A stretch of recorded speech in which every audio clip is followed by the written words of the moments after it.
This is an ancient city, packed with valuable loot, but feared by most players because of the strongest and scariest mob in the game, the Warden. But what if I told you that by following some simple rules, you will never be afraid of the Warden anymore? So stick until the end, because I will make you a master in looting ancient cities. Are you ready? Let's break it down. But first, let's see how to find an ancient city. Ancient cities are only found in the Deep Dark biome. The Deep Dark is a cave biome that can only generate deep below biomes with higher altitudes, like mountains and plateaus. Basically, the higher the terrain is, the higher the chance for a Deep Dark biome to generate below.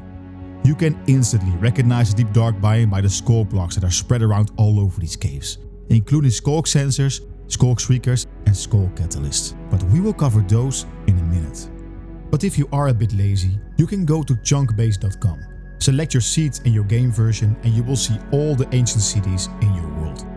Once you have found a Deep Dark biome, it doesn't always mean it will have an ancient city in it, but more often than not you will find one, if not multiple ancient cities, depending how big the biome is. Ancient cities always generate deep down at Y-51. They are hard to miss, because they are actually the largest structure in the entire game. Each ancient city contains around 20 to 25 chests, spread around the whole structure. As you can see, they contain some of the best loot in the game, like the Silence Armor Trim, enchanted books of practically every enchantment, and loads of enchanted golden apples. And just so you know, each chest contains 5 to 10 stacks of any of these items.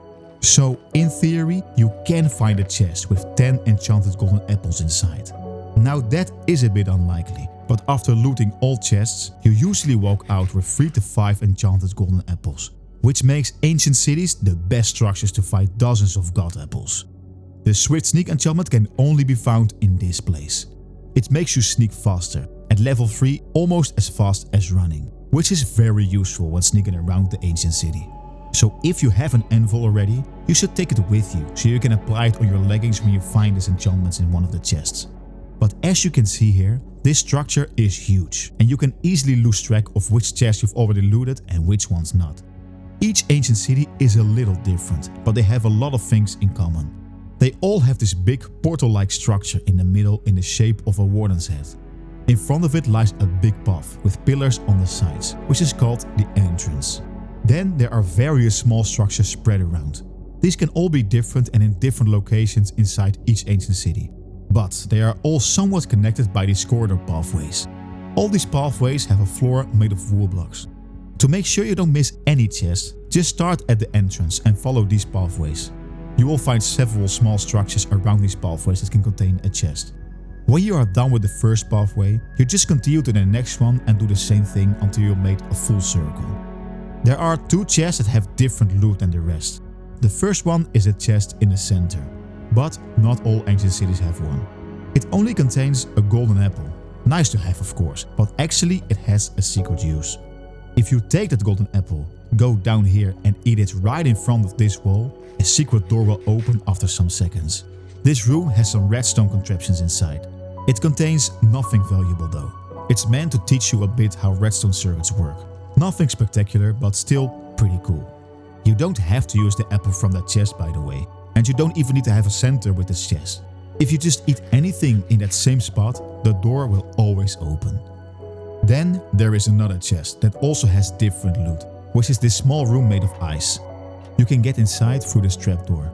The chest in here contains only food, snow and ice, almost like it's meant as a food storage. Now that you know what loot there is to find here, let's see how you should prepare yourself before entering an ancient city. Unlike most structures, you're not gonna need much, but the items that are very useful here are a hoe, a pickaxe and a lot of wool. It can also be helpful to take shears with you. If you are able to brew potions already, it's very helpful to bring potions of night visions with you, because placing torches might wake up the warden and it's a lot easier to see in the dark. But it is not a must to have these potions. Mob spawning is disabled in the whole Deep Dark biome, so you are not gonna find any hostile mobs here, except for the warden of course, and except for the mobs that are spawning at the edge of the Deep Dark. Now, although the warden is the strongest and creepiest mob in the entire game, Wardens don't just walk around down there in the deep dark. You will not find any warden unless you wake it up. And waking up the warden is quite avoidable if you know how to. Believe me, you don't have to be a super skilled or an experienced player. If you follow some simple rules, you will never have to worry about waking up the warden. But to prevent the warden from waking up, you must first understand how the warden wakes up. There are 2 blocks spread around all over the deep dark that are related to waking up the warden. The Sculk sensor and the Sculk Shrieker. The Shrieker is the block that actually wakes up the warden if you activate it. And to be clear, you as a player are the only one who can activate it. No other mob or block can activate it without a player causing it to. And only naturally generated Shriekers can wake up the warden. If you mine one and place it somewhere else, the Shrieker will not wake up any warden anymore. There are 3 ways you can activate a Shrieker. Stand on top of it, drop an item on top of it, or cause a Sculk sensor to send a signal to the Shrieker. Well, the first 2 are easy to avoid, of course, but the Sculk sensor is the trickier part. So how does this Sculk sensor work exactly? Well, it is nothing more than its name suggests. A sensor. It picks up vibrations in the radius of 8 blocks in any direction, and also through solid blocks. These vibrations can be anything, like when you walk, eat, open a chest, place or break a block, flying over with your elytra, or even when you stop sneaking while standing still. When it does pick up a vibration, it will send a Sculk signal around, also in a radius of 8 blocks in every direction, and also through solid blocks. If there is a Shrieker within that radius, it will pick up that signal and activate. If there are multiple Shriekers around, only one of them will activate. But remember, only players can wake up the warden. I don't know about you, but I used to freak out when I saw a bat flying around Shriekers and Sculk sensors, making them constantly send these signals around. But no worries, no Shrieker will ever get activated unless a player calls it to. So this is the reason why you should always sneak around the deep dark. Because the Sculk sensors cannot detect you and therefore cannot activate a Shrieker when you sneak around it. Even when you jump or fall while sneaking. Except of course if you stand on top of it. Or do something else that is normally detectable, like taking damage or eating. If you want to sneak faster, you should first run in a place where there are no Sculk sensors around. Then you keep running while you are sneaking, and this way you sneak faster than when you normally do. Just so you know, the signal of one Sculk sensor will not create a long chain reaction of Sculk sensors. Only the Sculk sensors that detected you will activate, but they cannot receive signals from other Sculk sensors. But still, this sounds like a mission impossible. Because how are you supposed to open any chest down there if opening one will activate a Shrieker? But this is where wool blocks come in. Wool is the only block that you can safely place and break anywhere. You can walk, jump, and even sprint on wool or carpet. The Sculk sensor won't notice anything. But more importantly, it blocks vibrations when placed between you and the Sculk sensor. So you can cover the chest you want to open with wool blocks, or cover yourself too to make this even safer. This way you can safely open the chest without activating any Shrieker around. But what you also can do is cover a Sculk sensor or even a Sculk Shrieker in wool blocks. When you do that, it cannot pick up any vibrations anymore and it is basically disabled. Or an even better thing you can do is to simply break the Shriekers. That might seem risky when you think about it, but the Shrieker itself does not activate when you break it. But just like any other block, breaking it will create vibrations after it is broken. That's why you can use the wool blocks to block the vibrations and prevent it to reach other Sculk sensors. It breaks faster using a hoe, but you can even slowly break it with your hands. This is the same with Sculk sensors, by the way. You can safely remove all Shriekers around the ancient city. Just be careful with Shriekers that are a bit higher up. The vibrations can still go down, and sometimes there are Sculk sensors hiding below the surface. But once you have removed all the Shriekers, the whole place will be completely warden-proof and you can freely jump and run around. You can also insta-mine all the Sculk blocks using a hoe. They don't drop anything, but they can give you a lot of XP, which makes you level up super fast, and you can also uncover diamonds that can be hidden underneath. So that is how you prevent Shriekers from being activated. But sooner or later you will make a mistake, and sometimes activating a Shrieker is unavoidable if you want to open some chests. But no worries. Even if you do activate a Shrieker, it will not immediately wake up the warden. You see, Each player has a personal Warden warning level counter. I know, it's a mouthful, but this counter is set to 0 and is player specific, meaning that somebody else cannot affect your counter. When you activate a Shrieker, your counter will go up to level 1. The Shrieker will make this chilling screaming sound. And after the scream, each player within a 40 block range will get the darkness effect for 12 seconds. But no worries, the Warden will not spawn at all, because you are only at warning level 1, and after activating a Shrieker, you cannot activate another Shrieker for 10 seconds. When you activate one again, the same thing happens and you will move up to level 2. But even after 3 times activating a Shrieker, your warning level will still be at level 3 and no Warden will spawn. And, by the way, your counter will go down 1 level every 10 minutes that you are not activating a Shrieker, until it's back to 0. It is only by reaching level 4, after activating 4 Shriekers in a row, that you will wake up the Warden. And be aware, your warning level will not just reset back to 0 when that happens, not even when you die. It still takes 10 minutes to go down to level 3. This means that once you've reached level 4, you can keep summoning more Wardens every 10 seconds, which is the cooldown time after activating a Shrieker. So only after 20 minutes you will be at a safer level 2 and another 20 minutes until you're back at 0. So, now you know that you don't have to freak out when you accidentally activate a Shrieker. But what should you do if you do reach level 4 and the Warden will wake up? Should you panic and run away? Should you hide and stay quiet? Or should you prepare yourself to fight it? Well, let's stay calm. Remember that you cannot activate the same or another Shrieker for 10 seconds after triggering one. This means that you have 10 seconds to sprint away without triggering any Shrieker. So when you do activate a Shrieker that will wake up the Warden, don't just stand there and try to sneak away slowly. Run as fast as you can for 10 seconds. From the moment you triggered the Shrieker, it takes about 5 seconds until the Warden starts emerging from the ground, and another 7 seconds until he is fully emerged. During those 12 seconds, the Warden cannot detect or hurt you. In the meantime, you have plenty of time to run away. But how far away is safe enough, you might think? Well, let's see how the Warden behaves. This is important, because if you understand this, you know how to always stay safe, even if you wake up multiple Wardens. The Warden is blind, he cannot see you, but he is always aware of every targetable entity within a 25 block radius around him. He will not attack you yet when you are within that radius, but he will slowly try to find a pathway to where you are. And he will not despawn while he is still aware of a target within that reach. So if you just get more than 25 blocks away, which you can easily do in 10 seconds, you are safe from the Warden. And, by the way, Shriekers that are within a Warden's awareness range cannot be activated, which is a bit of a relief. If he remains calm and he doesn't find anything to be angry at for 60 seconds, the Warden will dig into the ground again and despawn. Remember those corridor pathways with the wool block floors? Use these paths to get away even faster.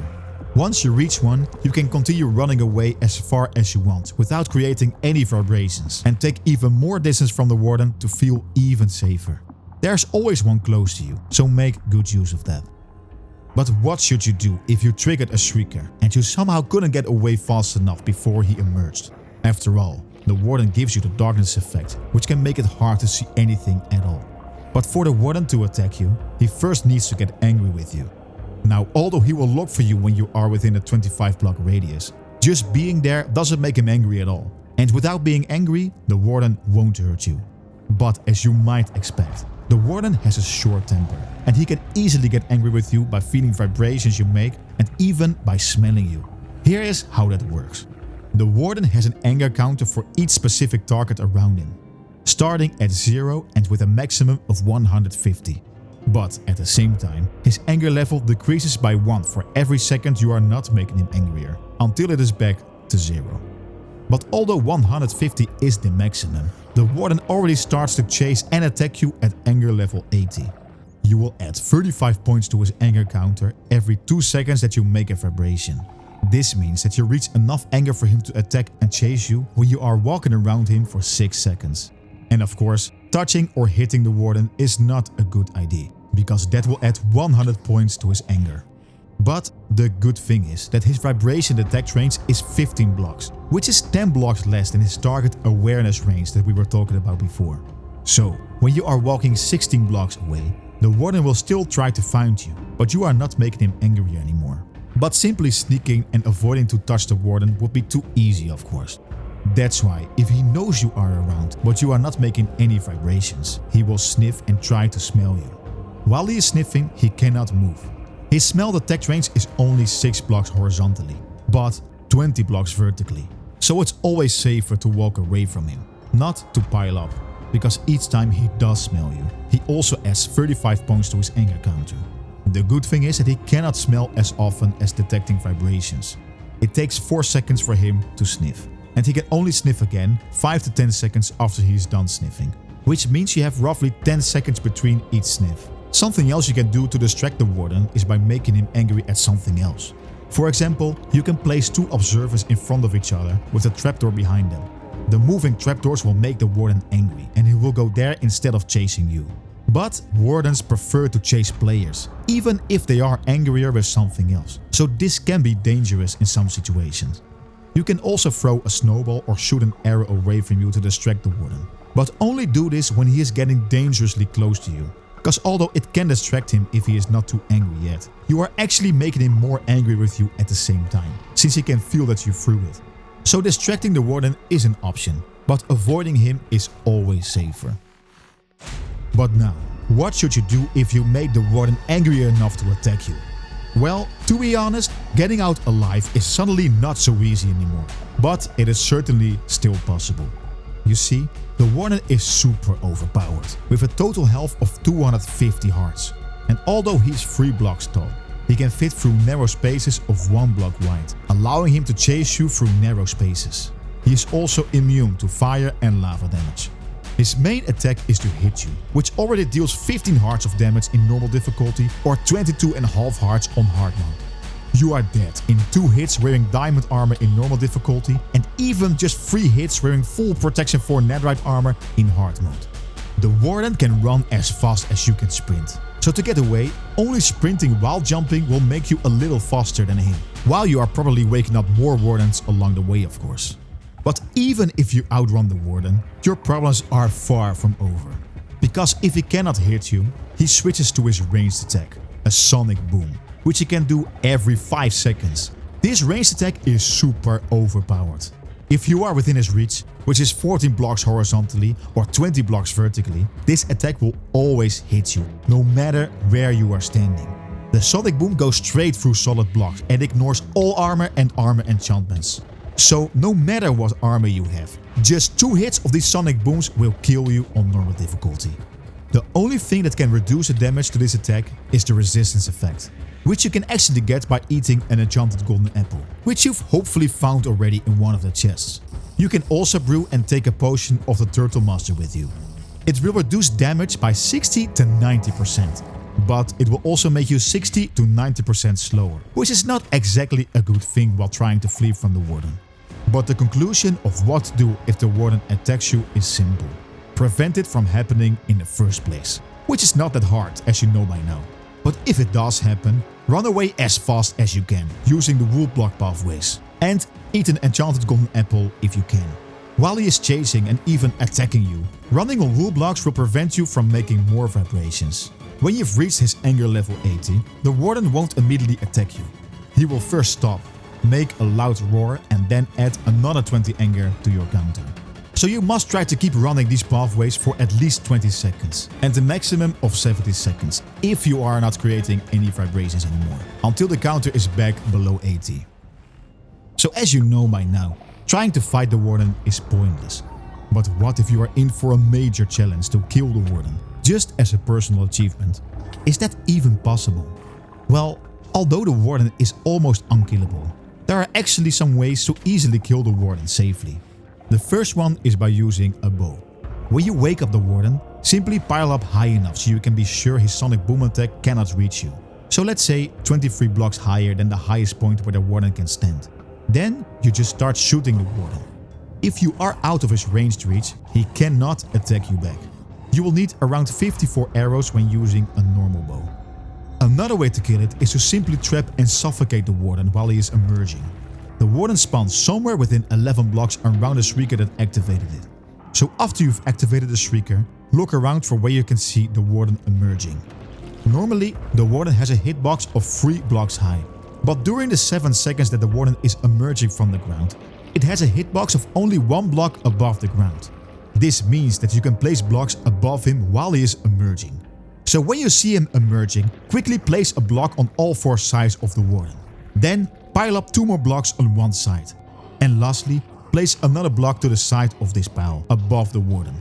If you do all this before he's fully immersed, the Warden will not only be trapped, since all 4 sides are blocked to prevent him from escaping, and his head is stuck in the upper block, which will suffocate him. It's a slow death, taking only 1 heart per second, which means it will take over 4 minutes until he dies. But if you just want to trap the Warden and keep him as a prisoner, you can mine the blocks below him while he is emerging. Remember that the Warden cannot detect you while he is still emerging, so don't worry about accidentally hitting him or something. But of course, this way of killing or trapping a Warden is a bit risky and is not always possible, like when he is emerging from a higher, hard to reach point. But if you want to kill or trap him, you know now how to do that. In my next video I will take a special challenge. I will loot a complete ancient city, but without sneaking. And not only that, but also without placing wool blocks. So if you are curious how I will do that, make sure that you are subscribed to the channel. And if you find this video helpful, I would really appreciate it if you would give it a like. Or even share this video, so more people will know how to master looting ancient cities. Thank you so much for watching, and I will see you in the next one.